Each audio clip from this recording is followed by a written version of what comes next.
What really happened outside Silo 17? And are the people inside the silos the real unicorns? Silo Episode 7 may have quietly revealed one of the greatest secrets of the entire series. What really kills people when they leave a silo? Is the outside air actually poisonous, or has everyone been deceived for more than 350 years? And what does a genetically engineered unicorn have to do with the creation of the silos? The answer may connect Lucas and Kennedy, the cleaners, the stolen supplies, Harwood's secret plan, and the true purpose of the entire experiment. But let us start with what happened outside Silo 17. Lucas and Kennedy were finally sent out, while Juliette remained in Silo 18 with an expanding network of alliances. Then, through the radio, we learned that Lucas and Kennedy had entered the area surrounding Silo 17. First, they heard the sound of drones, then came the gunshots, and after that, complete silence. So what happened to them? And more importantly, what might this reveal about the people who escaped from Silo 17 before them? We know that Silo 17 managed to bypass the safeguard protocol and that its residents eventually went outside.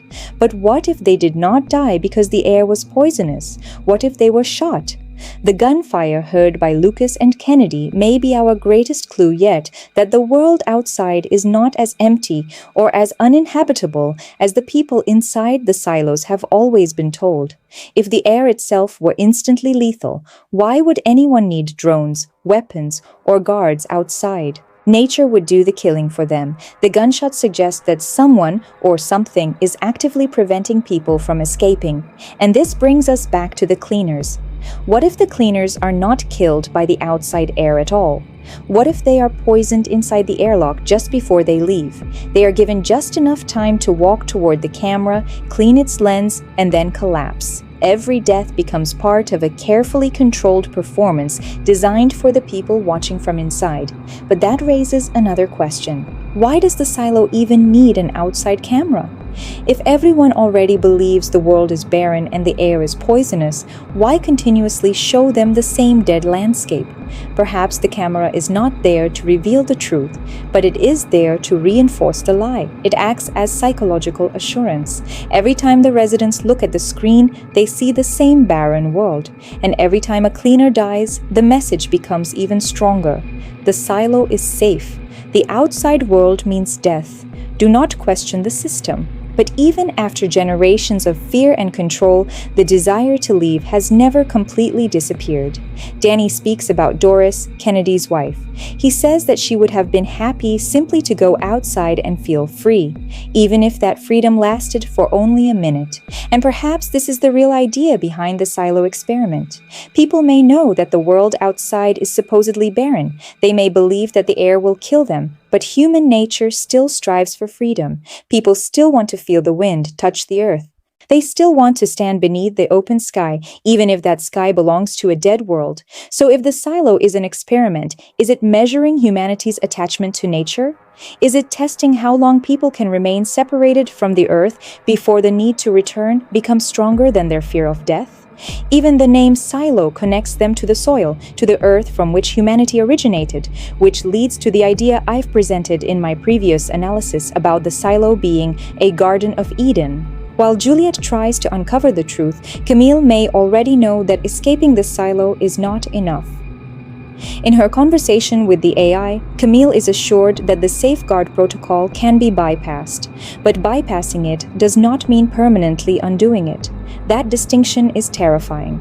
Juliette believes that if she can block the poison, she can save the silo. She is even prepared to risk the lives of thousands of people to do it. But Camille understands something Juliette may not yet understand. The poison may be only one part of the safeguard protocol. Even if Juliette bypasses it, she cannot necessarily prevent the ultimate outcome. The AI tries to convince Camille that the protocol exists for the good of the silo, but Camille is beginning to hesitate. What if Juliette's fear is justified? What if everything Juliette is doing is actually necessary? Camille is now trapped beneath the weight of her knowledge and her decisions. She knows more than Juliette, but that knowledge has not given her freedom. It has only made her situation darker.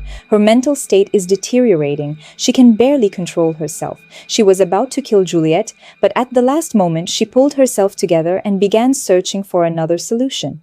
This does not mean that Camille has chosen Juliette's side.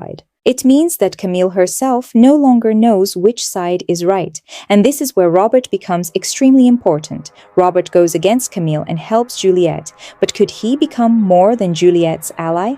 Could Robert become the bridge between Juliette and Camille, and convince Camille to abandon the AI and join them? Or will Camille ultimately decide that Juliette and her alliances are too dangerous and confront them until the very end?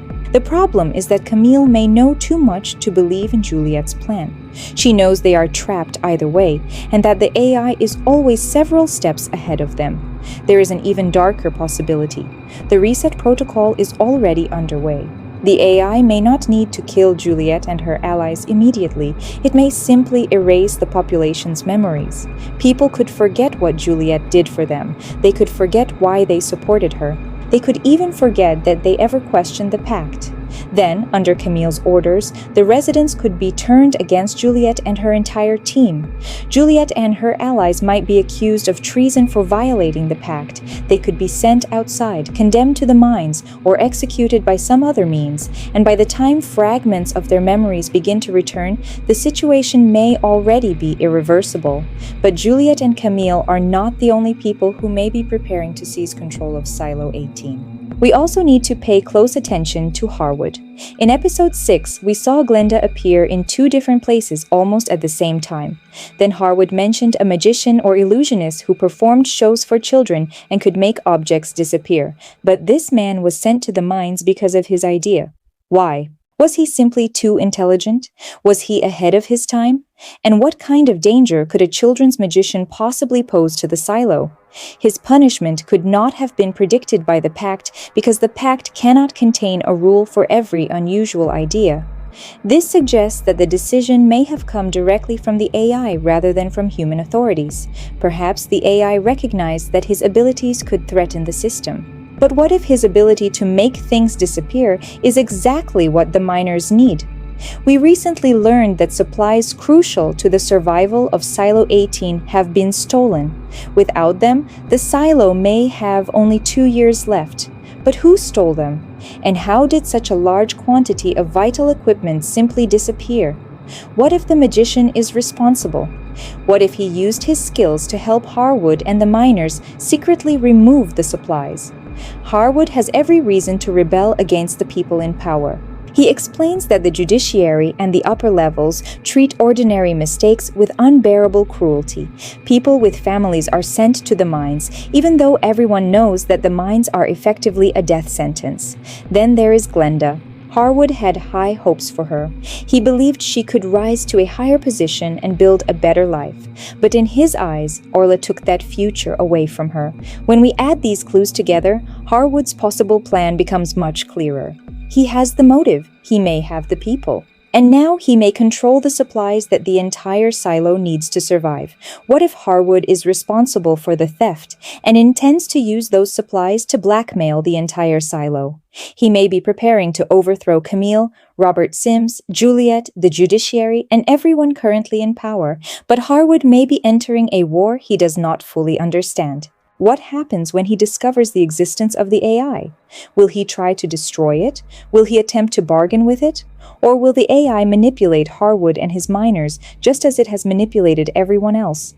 An alliance between Harwood's group and the AI could become one of the darkest turns in the series, and it would be disastrous for the inhabitants of Silo 18. However, even this political struggle may be only one small part of a much larger experiment, because Episode 7 also returns us to Helen, Daniel, and, most importantly, Per Stenson, the billionaire. They speak about saving the world, but saving it from what or from whom, we still do not know. Then Stenson gives us what may be the most important clue in the episode: the unicorn. When Helen asks whether he actually created a unicorn, Stenson says yes. At first, it may sound like a strange and almost meaningless detail, but if Stenson possesses a laboratory capable of creating a unicorn, then he is involved in advanced genetic engineering. And if he can genetically engineer a mythical animal, what else can he create? Could the inhabitants of the silos be his real unicorns? Could the silos be laboratories designed to create a new form of humanity? Perhaps the people inside are not merely being observed psychologically. Their genetics may also be monitored, selected, and altered across generations. But what kind of humanity are they trying to create? Humans who can obey without resistance? Humans who can survive in a poisoned world? Or humans who have been genetically modified to inhabit whatever kind of world exists outside? The experiment has continued for approximately 350 years, which suggests that the people controlling it may still not have achieved the desired result. But there is another possibility. What if some silos have already succeeded? What if certain populations have already developed the qualities the experiment was designed to produce? This could explain why contact between silos is strictly forbidden. If different silos represent different experiments, allowing their inhabitants to meet would contaminate the results. Their beliefs, genetics, behavior, and knowledge could interfere with one another. Each silo must therefore remain isolated. Each population must continue believing that it is alone, and anyone who attempts to establish contact must be stopped. This may be why the residents of Silo 17 were shot after they escaped. They did not simply violate the rules of their own silo. They threatened the process of the entire experiment, so perhaps the air outside is not the real danger, and perhaps the people living underground are not the survivors of an old catastrophe at all. Probably they are the unfinished products of an experiment. The human unicorn Stenson and his people have been trying to create for more than 350 years. What do you think about these theories? Share your thoughts in the comments, and if you enjoyed this analysis, don't forget to subscribe to the channel.